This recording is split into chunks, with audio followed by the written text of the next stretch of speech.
Olá, meu nome é Milena. Hoje eu vou estar falando um pouquinho sobre a UBMEP. E para isso eu vou estar utilizando como base dois documentos, uma dissertação de mestrado e um artigo, onde os dois é da mesma autora, que é a Andressa Felisberto de Oliveira.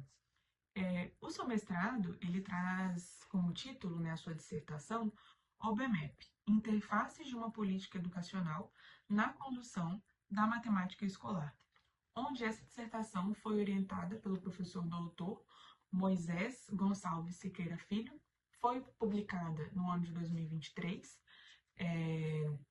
onde ela fez esse mestrado dela pela UFES, né, ou pelo PPGEB, no campus de São Mateus, e o artigo dela ela publicou um ano depois, né, no ano de 2024, na revista Perspectivas da Educação Matemática, que apresentava meio que um recorte da sua dissertação e focava um pouco mais na história da UBME. Então, logo no início da dissertação, ela entra no lugar de fala dela, pois ela já era professora há muito tempo atrás. Então, na época que ela estava fazendo a sua dissertação, no ano de 2023, já havia cerca de 20 anos que ela estava na docência, lá no município de Nova Venécia, aqui no Espírito Santo. Então, ela já tinha experiência na rede pública, tanto na rede estadual como na rede municipal também, né? E aí, ela acompanhou toda a trajetória da UBMEP, pois a UBMEP ela surgiu no ano de 2005, então também tem um pouco mais aí de 20 anos de criação. Então, a pesquisa dela nasce tanto da investigação acadêmica, né, quanto da vivência cotidiana dentro da escola pública que ela já vivia há um tempo. Então, a motivação principal para essa pesquisa surgiu lá no ano de 2021, que era a época de pandemia, aqui não só no Brasil, mas também no mundo inteiro. E naquele ano, os professores de matemática da escola onde ela trabalhava, que era uma escola estadual de ensino médio, Dom Daniel Comboni, os professores decidiram coletivamente que eles não queriam participar da UBMEP. Pelo fato de estar um momento mais fragilizado, mais delicado, e também prejudicar os alunos, né? Os alunos não estavam indo regularmente à escola como num período sem a pandemia. E aí, a Superintendência Regional de Educação, a SRE de Nova Venécia, entrou em contato com a escola e disse que eles não poderiam deixar de participar dessa Olimpíada, pois a Olimpíada era considerada uma política pública educacional. E esse episódio chamou um pouco a atenção da Andressa, porque isso revelou uma certa contradição. Porque no regulamento oficial da Olimpíada, trata essa Olimpíada como sendo algo de atividade recreativa, cultural, que tem uma adesão ali absolutamente voluntária. Só que na prática, como a SRE chegou para a escola, meio que obrigou, né, eles a participarem da UBMEP. Então, por mais que lá no regulamento diz que não é obrigatório, na prática se trata obrigatório para as escolas públicas do país.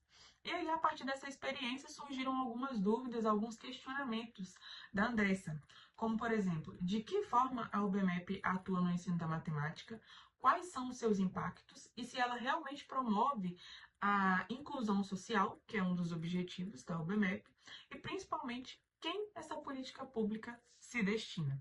E para responder alguma dessas perguntas, ela retoma, né, toda a trajetória da Olimpíada. Então ela começa a falar não só da trajetória da UBMEP em si, mas ela começa a trazer de onde surgiu as competições matemáticas, que nem foi aqui no Brasil onde isso aconteceu a primeira vez.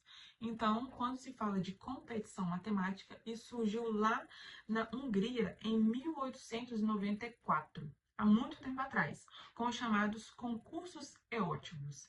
E aí, lá em 1959, mais um tempo depois, foi realizada lá na Romênia uma Olimpíada Internacional de Matemática.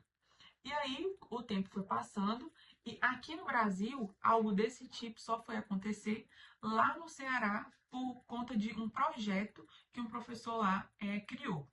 Onde esse projeto ele tinha como título, né, Linguagem das Letras e dos Números, Leituralizar e Numeratizar, que foi feito e idealizado pelo professor João Lucas Marques Barbosa, e o objetivo dele era enfrentar as dificuldades com a matemática e também com a leitura, né? Então, ele queria fortalecer principalmente ali a leitura e também a aprendizagem na matemática nas escolas. Isso ganhou uma repercussão muito legal e chegou a surgir um interesse lá no governo federal. Então foi feita uma reunião com o presidente do país da época, que era o mesmo de hoje, o presidente Lula, e também com a presidenta da Sociedade Brasileira de Matemática, que na época era a Sueli Druck. Onde a proposta lá do projeto dele foi apresentada aos presidentes e posteriormente foi onde surgiu a UBMEP, que é a então Olimpíada Brasileira de Matemática das Escolas Públicas, né? E aí a sua primeira edição foi lançada lá no dia 18 de maio de 2005 e por meio de uma parceria com alguns ministérios. O Ministério da Ciência e Tecnologia, o MEC, que é o Ministério de Educação, também a Petrobras, a Sociedade Brasileira de Matemática e também o INPA, né, que é o Instituto de Matemática Pura e Aplicada. E aí essa Olimpíada ela foi crescendo cada vez mais, que se passava as suas edições. Só que na primeira edição já teve uma grande participação dos estudantes, que foi cerca de 10 milhões e meio de estudantes participando dessa Olimpíada. E aí, ao longo dos anos, lá em 2022, mais de 18 milhões de estudantes já estavam participando das Olimpíadas aí todos os anos continuamente.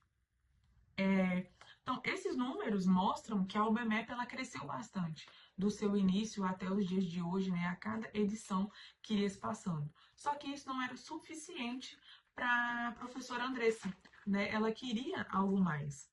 E porque ela queria compreender esse crescimento. E aí ela tinha que visar também os objetivos que tinha por trás dessa Olimpíada. Então, na primeira edição, lá em 2005, os objetivos que estavam listados eram identificar talentos matemáticos, também estimular o estudo da matemática e aproximar a escola básica da universidade. Então, esses eram os objetivos da UBMEP quando ela surgiu lá no início, em 2005. Já na sua terceira edição, lá em 2007, houve algumas implementações, que uma delas foi promover a inclusão social por meio da difusão do conhecimento. E 10 anos depois, lá em 2017, houve uma mudança mais brusca, uma mudança mais significativa. Porque, embora OBMEP significa Olimpíada Brasileira de Matemática das Escolas Públicas, em 2017 foi permitido que as escolas privadas pudessem participar também dessa Olimpíada. Então, foi uma mudança aí bem mais radical dentro dos objetivos ali da OBMEP. Né? E segundo ela, apesar das mudanças aí desde 2025 até os dias atuais, permanecia um objetivo sempre constante, que era de encontrar os talentos matemáticos, né, para as áreas científicas e também para as áreas tecnológicas. Porém, a pesquisadora viu que essa Olimpíada ela passou a assumir um caráter cada vez mais seletivo, né? Vamos dizer assim. Então, enquanto o discurso lá enfatizava a inclusão social e a melhoria da educação, a estrutura da política ela continuava voltada, né, para localizar ali uma pequena parcela que se destacava quando fazia, né, quando participava ali da Olimpíada de Matemática. E é justamente compreender essa contradição que entre a inclusão social e quando na prática funciona apenas em localizar uma pequena parcela, né, dos estudantes para poder beneficiar, que eu também vou falar dos benefícios da OBMEP um pouco mais para frente, isso gerava uma contradição para ela e ela queria entender o porquê que isso se dava. Então, ela foi atrás de diferentes referenciais teóricos para poder desenvolver uma análise crítica mais estruturada sobre isso. E o primeiro, ela utilizou o Cartier, né, que ele é o representante da história cultural e fez ela entender algumas coisas, como, por exemplo, que a política educacional, ela não pode ser baseada, entendida e analisada somente a parte teórica, né? Também tem que ser avaliada a parte prática para você poder compreender de fato ali a política pública e os seus objetivos. Hum, Tem também o autor Chervel, que por meio das histórias das disciplinas escolares, que é a área dele, algo que ela encontrou ali para poder dar base também à sua pesquisa, né? Ela conseguiu compreender como políticas educacionais influenciam diretamente na organização da matemática escolar, né? Como que aquilo era ensinado aos estudantes. E também tinha o autor Cartier, que ele utiliza conceitos tanto de estratégia como de tática.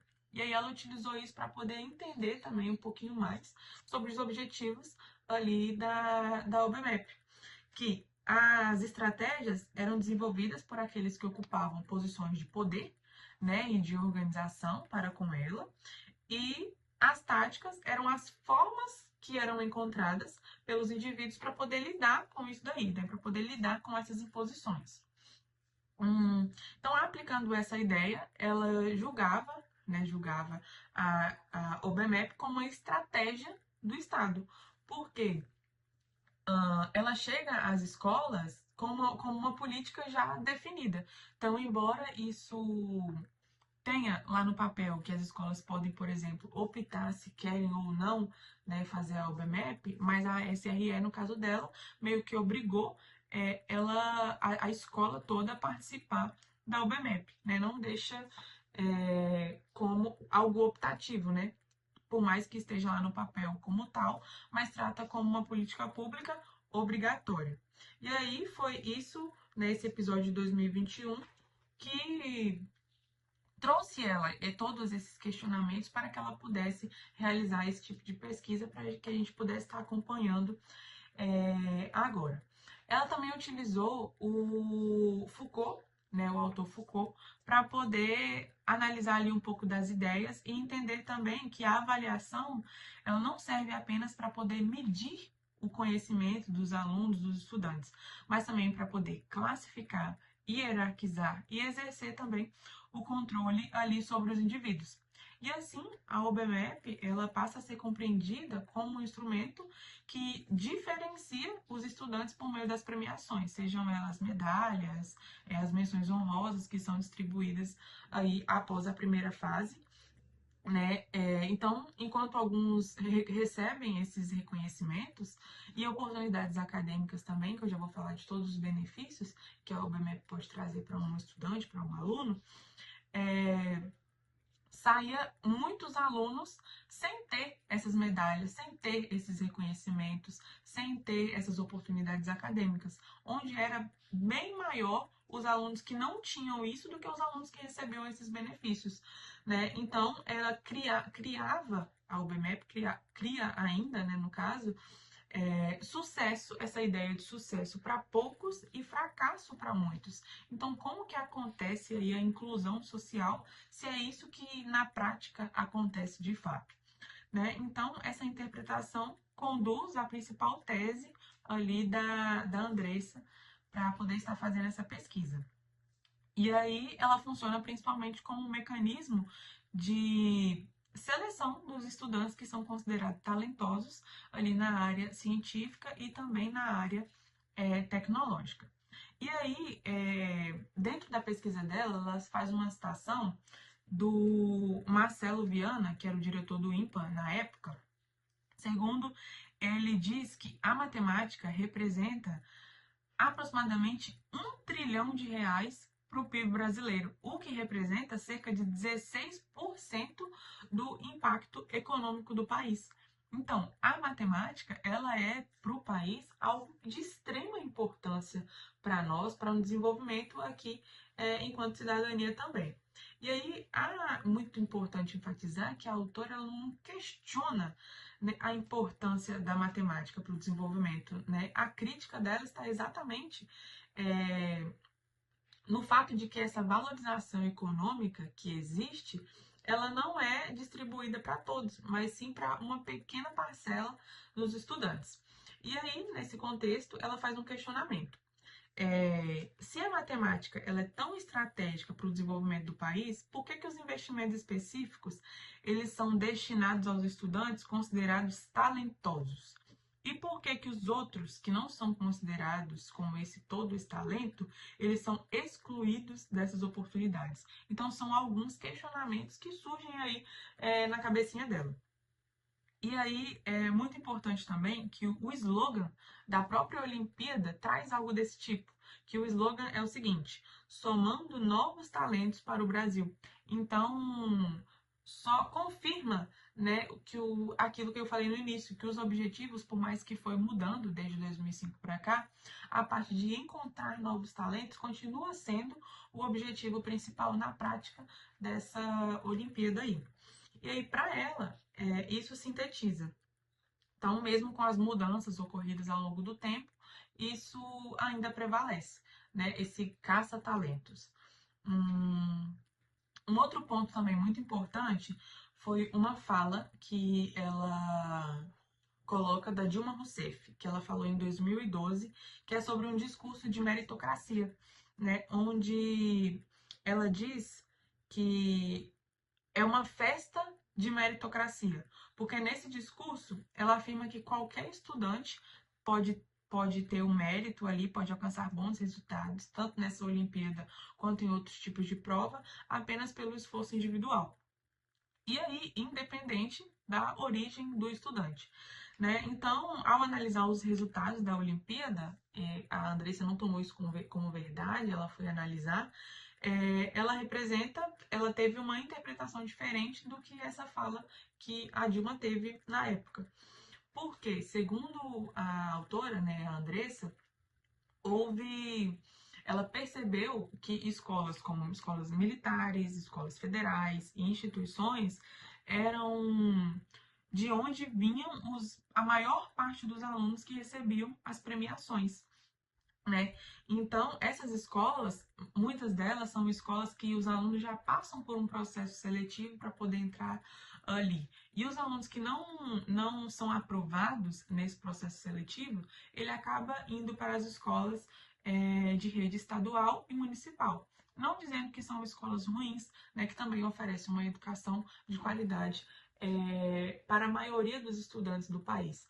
Mas o nível, né, que cobra dos alunos, o nível dos professores, querendo ou não, acaba sendo um pouco avançado aí. E aí, dessa forma, ela conclui que a UBMEP ela não depende, né, somente do esforço individual, porque estava lá no número que a maioria dos alunos que eram os premiados, recebiam medalhas e tudo mais, fazia parte das instituições militares federais e as instituições que passam por processos seletivos para os alunos estarem ali. Então, vai as condições de cada um estudante individualmente. Porque, por exemplo, um estudante que estuda numa escola federal lá na Grande São Paulo não terá a mesma educação que um estudante lá do interior, por exemplo, do Acre. Então, é algo aí a se pensar, né? Não depende somente do individual, do esforço individual ali de cada aluno, não. E aí essa desigualdade ela torna cada vez mais evidente quando a autora ela vem apresentar alguns dados para a gente. Que ela diz que em 2017 e 2022, apenas 2,8% dos estudantes na primeira fase recebem uma recompensa, né, algum tipo de premiação. Então, mais de 97% dos estudantes que participaram da Olimpíada, eles foram simplesmente excluídos, né? E aí, para a autora, isso é um dos argumentos da pesquisa, né? Porque embora milhões e milhões de estudantes participem da UBMEP, das Olimpíadas, com o passar dos anos, uma pequena parcela que é selecionada para poder receber os benefícios ali de fato da UBMEP. Ela conclui também que existe uma diferença significativa entre o discurso oficial, né, da inclusão social e a forma como ele efetivamente funciona. Porque enquanto a participação ela é bem ampla, é praticamente todos os estudantes que participam, porque a UBMEP ela chega, a Andressa traz que a UBMEP chega em praticamente todos os municípios do país, então abrange quase que 100% dos estudantes que estão no momento. E aí, na etapa final, ela mostra, né, como essa lógica seletiva também aparece nas provas que vem aí nas Olimpíadas. Então, depois de discutir aí um pouco, né, sobre a seletividade que traz a UBMEP como seu principal objetivo na prática, ela fala um pouco sobre as premiações, né, como que funcionam as premiações também da prova. E aí ela não se limita apenas na entrega de medalhas, né? Ela não reconhece o aluno apenas com a entrega de medalhas de ouro, prata, bronze, menção honrosa, mas ela também oferece bolsas aos estudantes, como o Programa de Iniciação Científica Júnior, que é o PIC. Ele oferece uma bolsa de aproximadamente R$ 300 por estudante que passa. Também tem o PICME, que ele é praticamente a mesma coisa do anterior, porém ele é destinado a estudantes que estão a nível de mestrado e a bolsa é um pouquinho maior, é cerca de R$ 700. Tem também alguns programas, como o POT, que ele é voltado ao treinamento intensivo dos estudantes, e o programa Mentores, que ele se dá mais para os alunos que se encontram com altas habilidades nessa parte aí da matemática. Então, a autora ela reconhece que isso é necessário, que esses reconhecimentos são legais, são interessantes para os alunos, né? Porém, ela questiona por que que isso não vá para todos os alunos. Porque o aluno que ele tem facilidade, é bom mesmo que ele seja instigado a ir atrás, né, cada vez mais aí da parte que ele tem facilidade, para que ele possa se formar em alguma área ou que ele possa ficar cada vez melhor. Mas por que o questionamento dela é por que não tem nenhum não premiação, mas que os alunos que não se classificam como dentro daqueles 2,8% de alunos que não têm certa facilidade de matemática, por que eles também não recebem nada para eles poderem melhorar? Por que eles sempre ficam excluídos ali naquela grande porcentagem? Ela também analisou algumas provas, né, da UBMEP, que foi as provas de nível 3, que são as provas do ensino médio, que é aplicada nas escolas de ensino médio, e ela analisou as provas dos anos 2005, 2011, 2018 e também de 2022. E ela observou alguns fatores, como, por exemplo, a desconexão entre as questões da Olimpíada e o currículo. Então, o que cai lá na prova, na Olimpíada de Matemática, não necessariamente é o conteúdo de fato que os alunos estão utilizando naquele momento que eles estão estudando. Então, aí tem um conflito aí com o currículo, né, com a BNCC, a Base Nacional Comum Curricular. E também com a linguagem dos enunciados. Então, ela analisa também a linguagem dos enunciados e não é algo de fácil compreensão. Então, para os alunos, às vezes os alunos até têm facilidade ali na área da matemática, né? Porém, ele tem também que ter uma certa facilidade na interpretação textual. Porque se ele não consegue compreender o enunciado, que é o que se pede para ele estar podendo fazer, ele não vai conseguir chegar a uma resposta final, né, da questão. Então, também tem esse ponto aí que chama a atenção. Outra coisa é o nível de dificuldade. A prova ela é considerada uma prova muito difícil, né, o nível dela. Então, tem um estudo lá que ela utiliza como base de um certo autor que afirma que as provas apresentam um grau de complexidade muito alto, com a realidade, se comparado, né, com a realidade da maior parte ali das escolas. Um outro ponto é a falta de progressão dos conteúdos, já que muitas questões que estão presentes ali na avaliação, ela não respeitam as diferenças entre as séries escolares, por exemplo, porque, como eu disse, ela avaliou a avaliação de nível 3, que é ofertada no ensino médio. Porém, o ensino médio tem 3 séries diferentes e é a mesma prova. Então, possa ser que, por exemplo, o aluno que já está na 3ª série, que já passou por mais conteúdos, ele esteja tendenciado a tirar uma nota melhor do que o aluno que está ainda no início do ensino médio.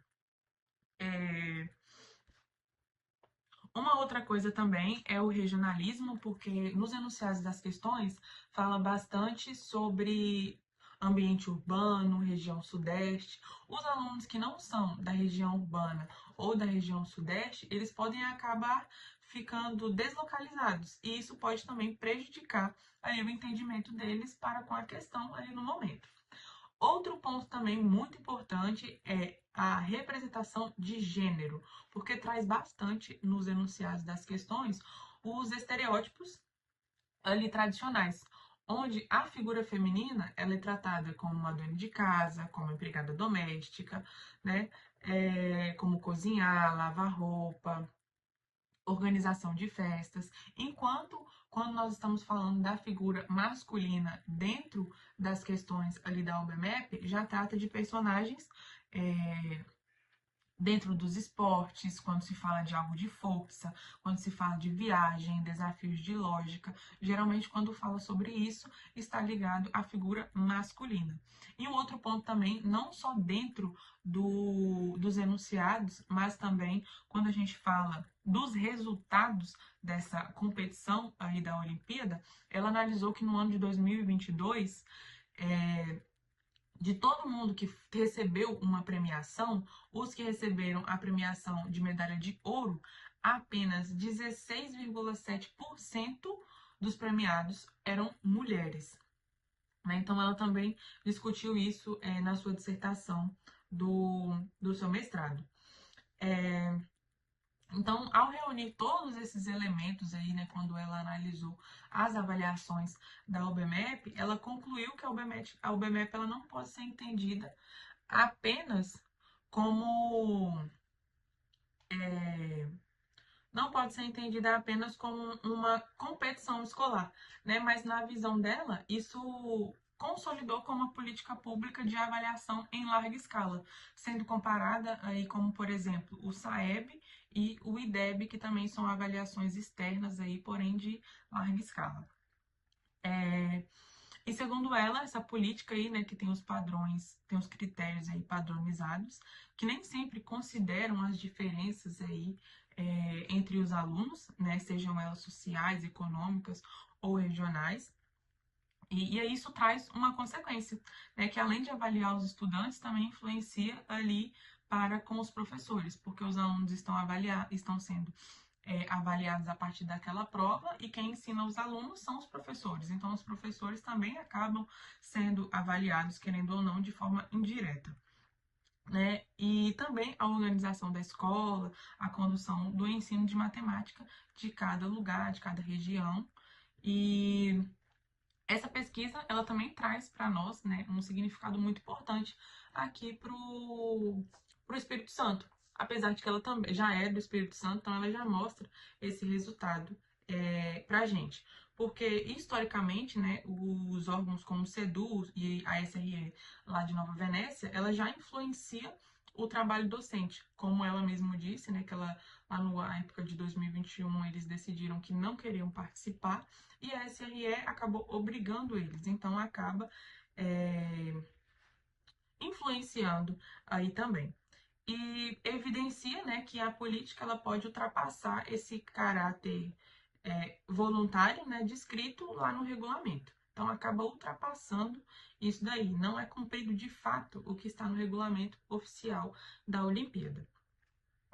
E aí, como conclusão, a autora ela reafirma, né, a principal tese defendida, né, ao longo da dissertação dela, que embora a OBMEP ela venha a ser apresentada oficialmente como uma política voltada para promover inclusão social, como está nos objetivos principais, e também melhorar o ensino de matemática, a estrutura ela permanece um pouco que orientada pela identificação dos estudantes que se destacam, né, os estudantes talentosos. Então, basicamente, a OBMEP, na prática, ela serve para isso, só para identificar os alunos que têm mais facilidade, que possuem o talento ali a mais com a matemática. E essa ideia, novamente, ela é reforçada pelo slogan da Olimpíada, que é somando novos talentos para o Brasil. Então, fala bastante aí dos novos talentos, né? Que é isso que eles procuram, querendo ou não, na prática. E dessa forma, né, a pesquisa ela conclui que a Olimpíada ela acaba privilegiando, né, uma pequena parcela ali de estudantes que participam da UBMEP. Então, enquanto a maioria permanece apenas como participante, permanece apenas como mais um número que participou ali da Olimpíada. Né? Então, serve apenas para dizer que a Olimpíada está crescendo, que no início participaram cerca de 10 milhões e meio de alunos, de estudantes, e lá no ano de 2022 já tinha o número de participantes já ultrapassava os 18 milhões. Mas de que adianta esse número crescer tanto assim, sendo que os alunos premiados e beneficiados com a Olimpíada é apenas uma pequena minoria. Né? E então eu gostaria de encerrar isso daí, né, com uma reflexão que ela mesma traz para a gente, que ela resume toda a pesquisa. Então, se a matemática ela representa de fato esse quase 1 trilhão de reais aí para o PIB brasileiro, como disse o diretor do INPA, né, que dos investimentos aí do Brasil, então por que essa política ela permanece concentrada apenas nessa pequena porcentagem aí de 2,8, ao invés de fortalecer a base pública da educação brasileira, né? Então, ao invés de premiar, né, somente esses alunos aí, essa pequena porcentagem, somente os alunos talentosos, eles poderiam também trabalhar nos alunos que talvez de forma diferente, né, mas também trabalhar nesses alunos que não têm esse talento, que têm mais dificuldade em matemática, né? Então poderia trabalhar para que essa porcentagem de alunos aumente, né, a porcentagem de alunos bons em matemática, de caça-talentos, que esses alunos aí aumente, para que os alunos ruins como eles julgam ruins, né, que são os alunos que não têm talento, que eles possam aí diminuir um pouquinho, que a educação do Brasil ela possa avançar aí um pouco mais a partir aí desses dados também. E foi isso, muito obrigada. Olá, eu sou a Monique e após a Milena ter feito a introdução sobre as Olimpíadas de Matemática, agora nós iremos ficar com a entrevista do professor Luciano Vignati. Nessa entrevista, o professor Luciano Vignati, ele começa contando o porquê de ter escolhido a licenciatura em Matemática como sua profissão e quais os caminhos que ele trilhou até chegar à coordenação do PICMAT. Nessa entrevista, ele também fala sobre a importância do professor regente incentivar os seus alunos a fazerem as Olimpíadas de Matemática e o processo seletivo do programa PICMAT. E também ele comenta sobre como são produzidos os materiais que são utilizados pelos professores nas aulas desse programa PICMAT. Estamos aqui com o Luciano Vignati, professor de matemática das redes municipais e estaduais. Professor, você pode se apresentar um pouquinho? Eu sou Luciano, né, professor de matemática. Eu me formei também no CEUNES em 96. Fiz o mestrado pelo ProfMat 2013 a 2015 e estou, a partir daí, estou na escola, né, desde 1993, sempre dando algumas aulas de matemática, né? Fiz o mestrado, né, o ProfMat, como eu disse, eu aderi à coordenação do do projeto Olimpíada de Matemática, do Matemática na Rede, que é um programa da rede estadual, eu assumi esse programa em 2016. Você vai falar? Ô professor, como surgiu o seu interesse em fazer matemática e qual foi o caminho que te levou até a coordenação do PICMAT? O caminho que me levou a fazer matemática era a escassez de curso. Na época nós tínhamos poucos cursos, né? Então eu queria fazer uma engenharia, mas não tinha condição de sair da cidade para fazer, igual nós temos hoje engenharia aqui dentro, né? E na época nós tínhamos, não me lembro se eram 3 ou 4 só cursos, ali onde hoje é o batalhão, na antiga CEUNES, e aquela que mais me chamou a atenção foi a matemática, por isso. Para quem ainda não conhece, professor, o que é o PICMAT? O PICMAT, ele é um programa, né, do Matemática na Rede. Matemática na Rede é um programa dentro da SEDU, Secretaria Estadual de Educação, orientada, né, delegada pela SEDU. E lá dentro tem uma equipe, né, que ela coordena todo o projeto Matemática na Rede. O que é o projeto? Quase em todas as cidades tem os polos, né? Aqui tem, lá em Alegre tem, em Vitória tem. Então essas cidades, elas são polos, são PICs, que a gente chama, e a gente contrata professores por meio de prova de seleção. Esses professores, depois tem a prova de seleção dos alunos. Os alunos, esses professores vão dar aula voltada para as Olimpíadas de Matemática, especialmente a UBMEC, né? É uma busca de bons alunos em matemática. A verdade é essa. Do jeito que tem aqui em São Mateus, tem em Conceição da Barra, temos um PIC em Guriri, temos um PIC em Jaguaré. Cada região tem um coordenador. Eu estou na coordenação, não por concurso, por indicação, tá? Porque o projeto Matemática na Rede, ele tem a extensão da UFES Vitória. E a UFES Vitória, ela pede uma preferência para a escolha dos coordenadores. É onde entra os professores formados em ProfMat. Entendi. O senhor disse que está no PICMAT, na coordenação do PICMAT, desde 2016. Desde lá até nos dias atuais, como o senhor acha que avançou esse projeto? Acha que alcançou mais pessoas ou ainda está do mesmo jeito? Ele varia. Se eu olhar somente o polo São Mateus, ele varia pouco, né? A cidade de São Mateus, Guriri, a variação é pequena.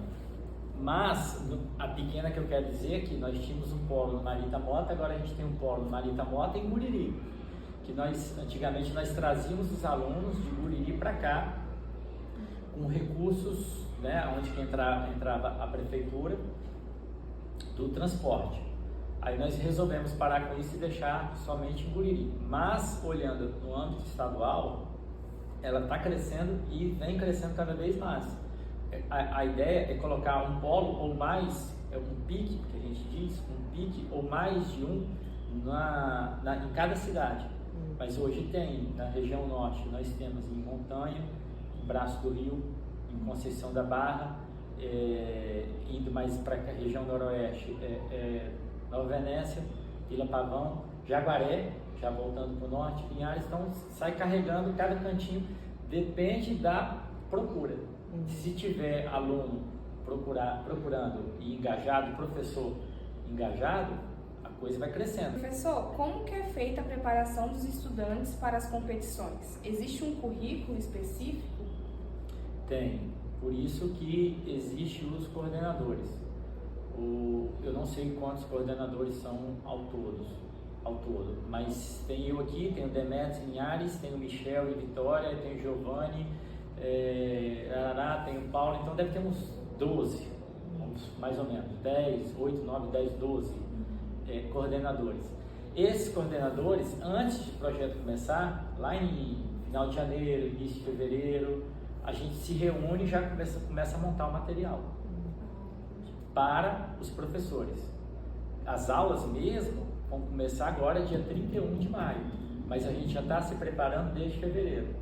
E de onde que saem as questões? A gente pega provas anteriores, pega material da UBMEPs anteriores, às vezes cria uma questão semelhante, né, ou inova uma questão, então vai de para cada um.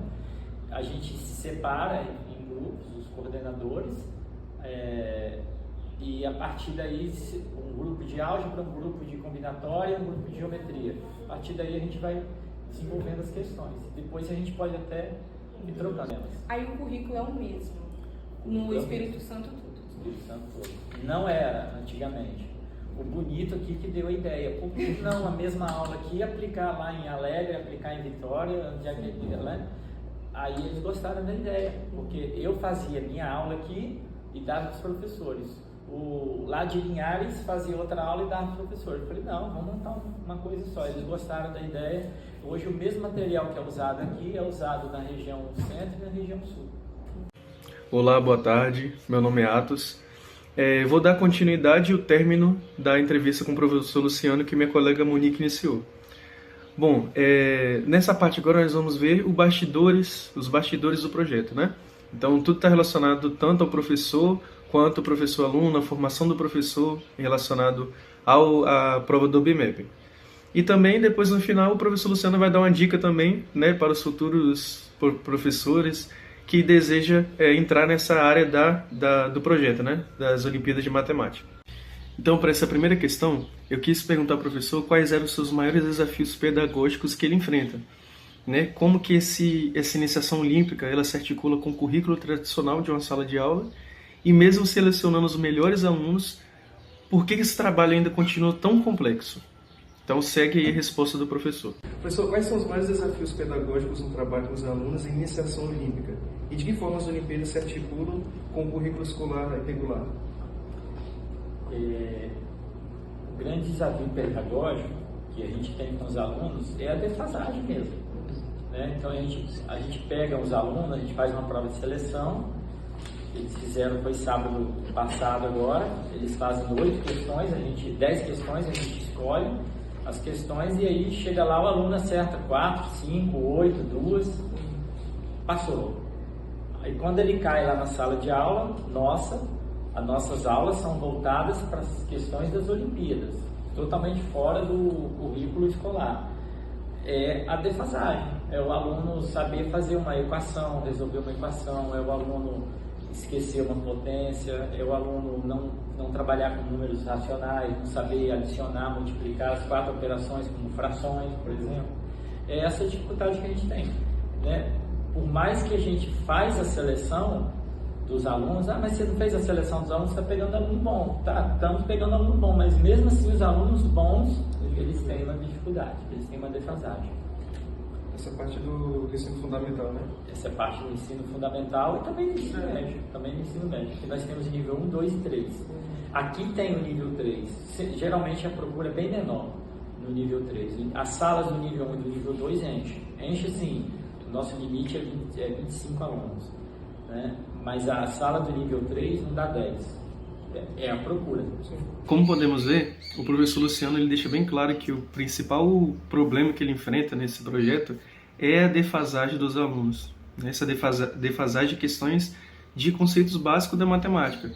Então, tanto aí do nível 1, nível 2, que é o ensino fundamental 2, e o nível 3, que é o ensino médio, muitos alunos apresentam dificuldades elementares, como a matemática básica, as 4 operações básicas, resolver uma equação, uma potência. Então isso daí é uma defasagem que vem desde o seu ensino fundamental 1. Como é imprescindível que o aluno chegue no 6º ano do ensino fundamental 2 sabendo pelo menos as 4 operações básicas. Porque eles chegam sem saber somar, muitas vezes somar, multiplicar, até divisão, né? Que é aí o carro-chefe da dificuldade deles. Então, quando chega nesses projetos que na sala só vai focar para o BMEP, muitos alunos ficam perdidos. Eles acham que lá nesse projeto vai ser com questões usuais, né, em sala de aula, diariamente, que sabemos que, né, a questão do BMEP é aquela questão para tirar fora da caixa, viver fora da caixa, que vai ter que pensar, vai ter muita lógica. Então aí um dos problemas foi mesmo a defasagem desses alunos. Dando continuidade à entrevista, perguntei ao professor Luciano qual que tinha que ser o papel docente em todo esse processo. Então, afinal, o que o professor deveria fazer para ser um mediador desse conhecimento? Qual que tinha que ser sua formação para preparar esses jovens para o projeto, né? Para a segunda fase da UBMAP.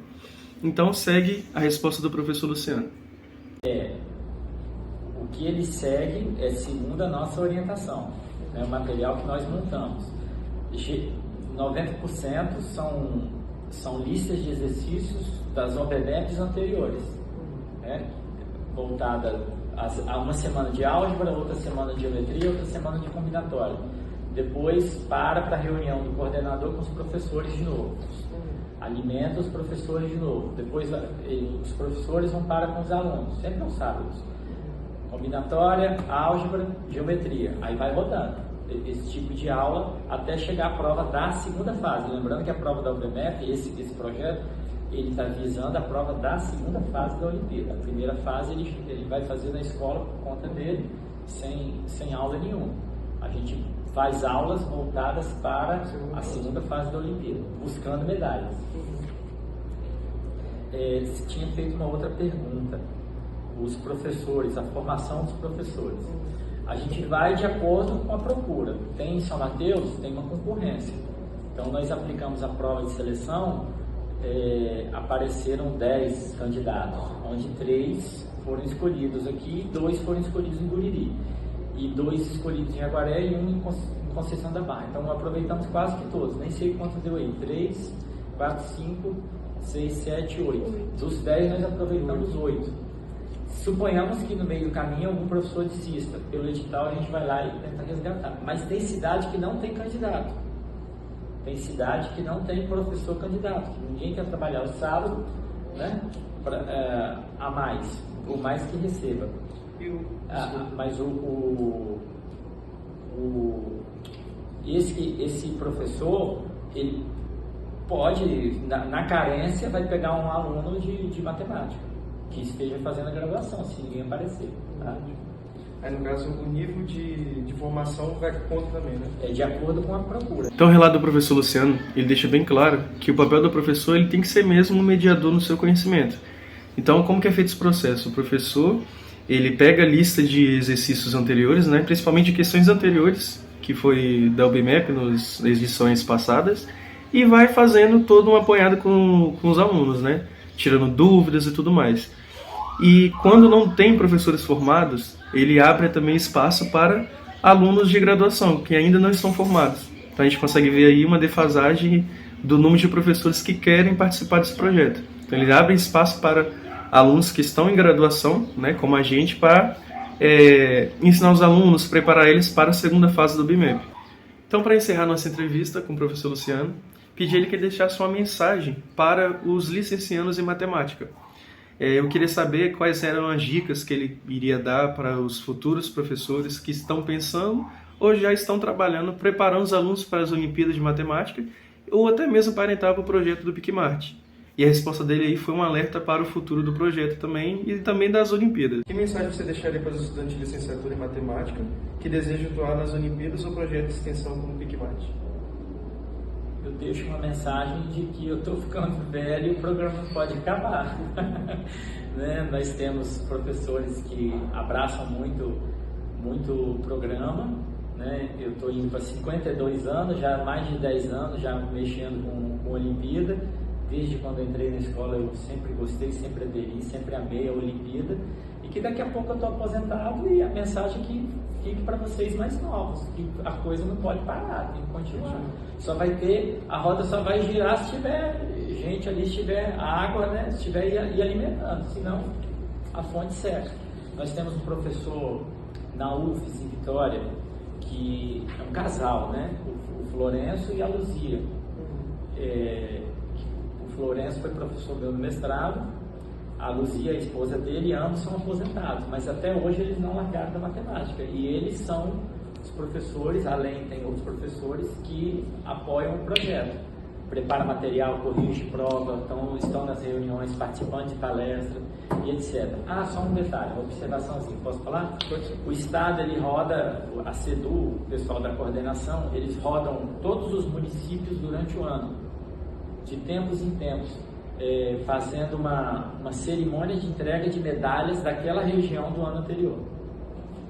Tá? Então foi o que aconteceu lá na UFES, a entrega de medalhas foi daqui, de Pedro Canário, da UNS, eles juntos faz aquela região e vai lá fazer uma cerimônia, onde chama a família, chama as autoridades, né? Uma coisa assim, bem bacana. Tudo financiado pela CEDU. Tem que ter um investimento. Se não tiver investimento, não tem um projeto. Vai ter eleição agora, para governador. Outro governador, suponhamos que outro governador entra, eu não quero mais matemática na rede. Acabou, pronto, acabou, não tem mais nada. A gente só depende do dinheiro. Como podemos ver, a resposta do professor Luciano, e também já dando a conclusão da nossa entrevista, ele deixa um apelo muito grande pela continuidade do projeto. Então, que todos esses novos professores que estão se formando, até mesmo professores formados, que eles possam ter vontade e interesse de ajudar nossos jovens. Então, de ajudar a potencializar o seu conhecimento na matemática e também que o apoio do governo continue. Essa conversa com o professor Luciano Vignati foi de grande importância para nós, licenciados em matemática, pois nós conseguimos refletir acerca da importância do incentivo do professor regente para com seus alunos. A matemática, em um âmbito geral, ela já é vista como uma matéria ruim, uma matéria difícil, uma matéria chata. Então, quando não se tem um professor regente que incentiva os seus alunos, que mostra a real importância sobre o porquê estão estudando aquilo, a matéria ela fica mais desafiadora. Então, essa conversa com o professor Luciano Vignati, ela nos mostrou que nós, como futuros professores de matemática, nós precisamos incentivar os nossos alunos, não somente para com as Olimpíadas de Matemática, mas para todo um contexto da disciplina, para que eles enxerguem a matemática com uma visão diferente da que eles estão acostumados. Então, que nós sejamos uns professores incentivadores, professores motivadores, professores que mostrem a real importância da matemática para a vida, pois os alunos, eles chegam na sala de aula, geralmente ali no 6º ano do ensino fundamental, com dificuldades, achando a matemática ruim, achando a matemática muito difícil, e nós, como futuros professores, temos o papel de desmistificar essa ideia de que a matemática é ruim, de que a matemática é difícil para os nossos alunos. Então, digo por mim e também pelo Atos e pela Milena, que a entrevista do professor Luciano Vignati, ela veio como um divisor de águas para nós, porque nós, como futuros professores, precisamos de pessoas que nos incentivem a ser professores de excelência. Bom, agora nós iremos falar sobre o projeto Vivenciando a Matemática Olímpica. Este projeto ele foi desenvolvido por mim e pelo Atos, com os alunos do 7º ano da Escola Master. O Atos ele já é o professor regente dessa turma, então fez com que este projeto ele se tornasse mais acolhedor, se aproximasse mais da realidade dos estudantes. Este projeto, o principal objetivo dele foi aproximar os estudantes da matemática olímpica. A OBMEP, ela aconteceria no dia 9 de junho, então nós fizemos essa prática nos dias 1 e dia 2 de junho. Essas práticas, elas aconteceram na segunda e na terça, em 2 momentos. Estes momentos, cada um foi de 1h30. No primeiro momento, o Atos foi o professor regente e no segundo momento, eu tomei as iniciativas e fiz acontecer o segundo momento. O Atos irá falar sobre o que aconteceu no primeiro momento e logo em seguida eu venho falar sobre o segundo momento.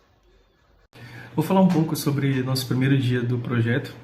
Como a Monique já falou, esse projeto nós aplicamos lá na Escola Master, que é uma escola aqui particular de São Mateus, para meus alunos dos 7º anos. Então, para o aluno participar desse projeto, ele teve que passar por uma prova classificatória para conseguir fazer a prova do OBMEP. Porque na escola são 40 vagas a cada nível 1, nível 2 e nível 3. No nível 1, que é 6º e 7º anos, quando nós lançamos a proposta para os alunos, deu ao todo 58 alunos para fazer a prova. Como o máximo era 40, né? A escola entrou em contato comigo, eu tive que fazer uma prova classificatória. Então eu criei uma prova com 10 questões, pegando aí questões das Olimpíadas anteriores. Peguei 2023, 2024, 2025 e fiz uma prova sobre essas questões do BIMEP. Então foram 10 questões, os 40 melhores alunos iriam fazer mesmo a prova do BIMEP, que foi no dia 9/6. Essa foi a avaliação aplicada aos alunos dos 6º e 7º anos. A prova ela foi composta por 10 questões objetivas, selecionadas de edições anteriores do BIMEP, então de 2023, 2024 e 2025, em que o objetivo foi identificar alunos com habilidade de raciocínio lógico, interpretação, percepção espacial e resolução de problemas matemáticos, que é o que é esperado dos alunos do nível 1. Então, nessa primeira questão, os estudantes eles precisavam descobrir de quantas maneiras diferentes uma continha de R$20 poderia ser formada, utilizando apenas notas de R$2 e R$5. Uma questão que envolve organização, contagem e análise de possibilidades. A segunda questão apresenta uma conta armada em que letras representam algarismos diferentes. Nela, os alunos precisavam observar cuidadosamente as relações entre os números para determinar os valores das letras envolvidas, e também saber que os números eram distintos e todos diferentes de zero. Na terceira questão, temos a formiguinha do BIMEP, que é a famosa formiguinha que todas as edições aparece. Essa formiguinha estava caminhando pelas arestas de um cubo. O desafio consiste em visualizar os possíveis caminhos e identificar em quantos vértices diferentes ela poderia chegar após percorrer 3 arestas consecutivas. A quarta questão, ela trabalha com geometria euclidiana,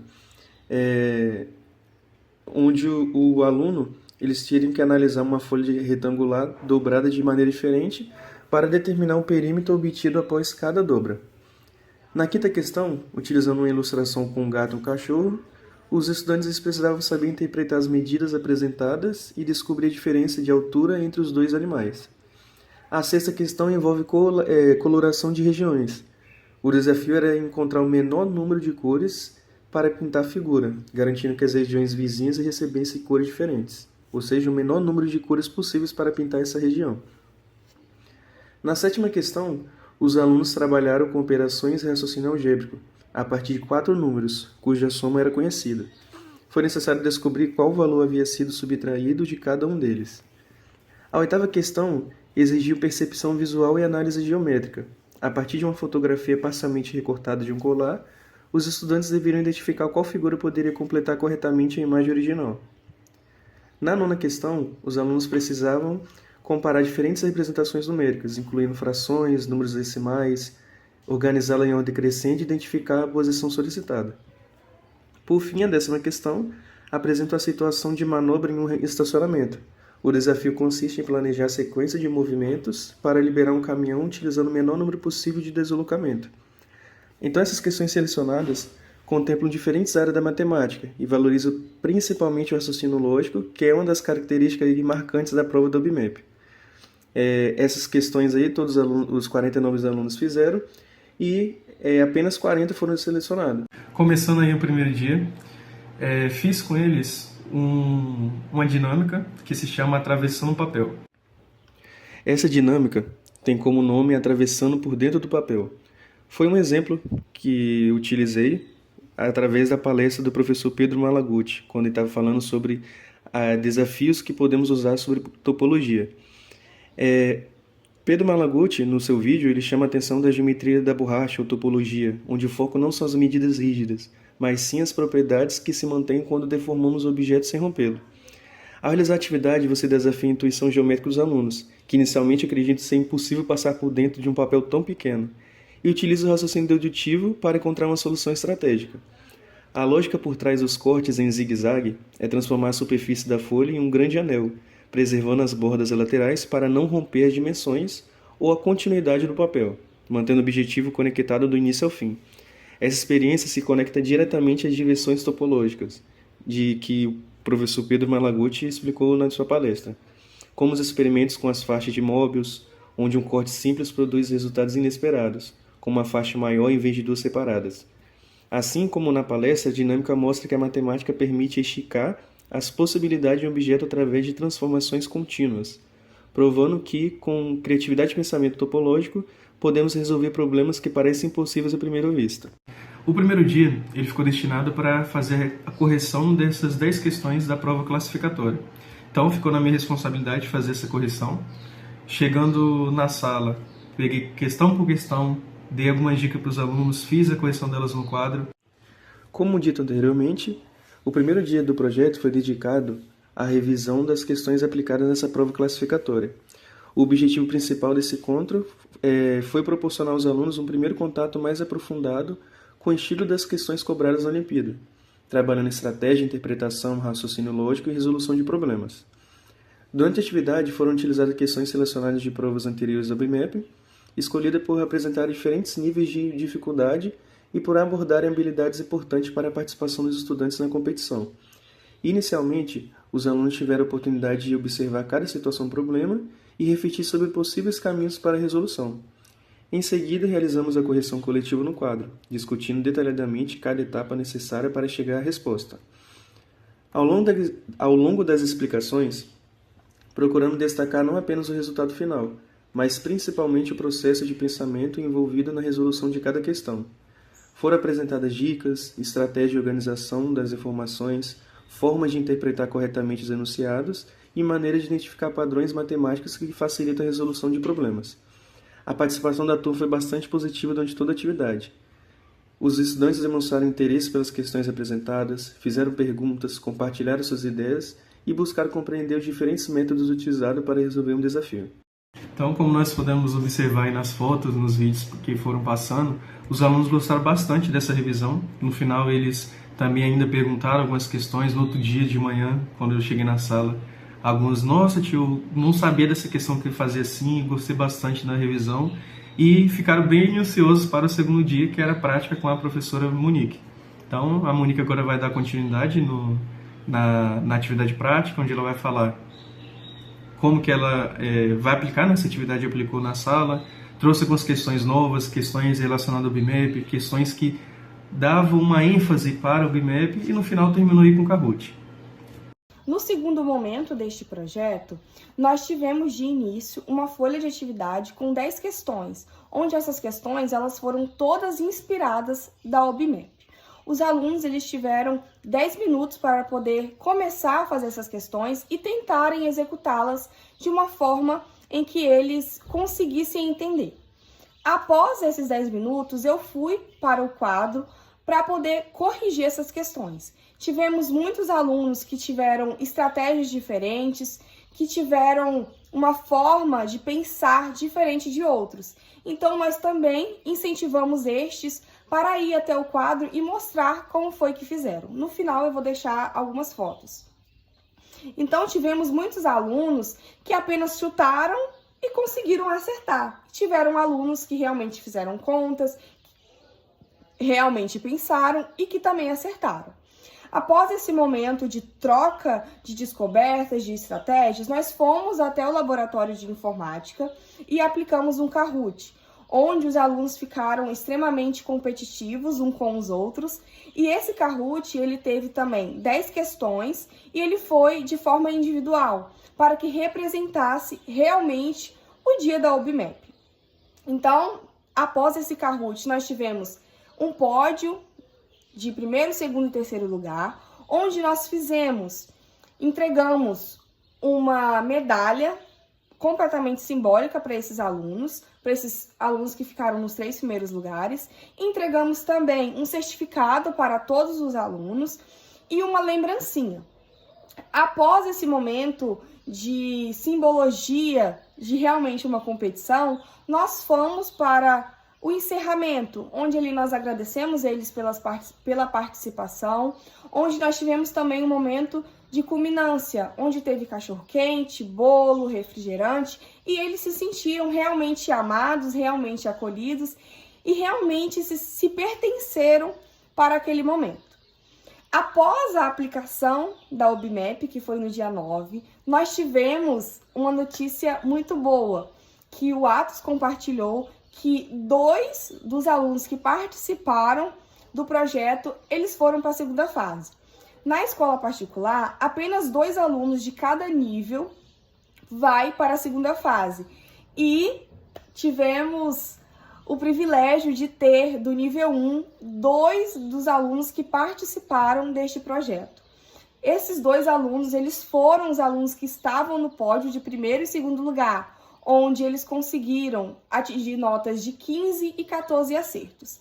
E foi um projeto extremamente inovador e que trouxe muitas reflexões, tanto para mim e tanto para o Atos, sobre o incentivo dos alunos na sala de aula.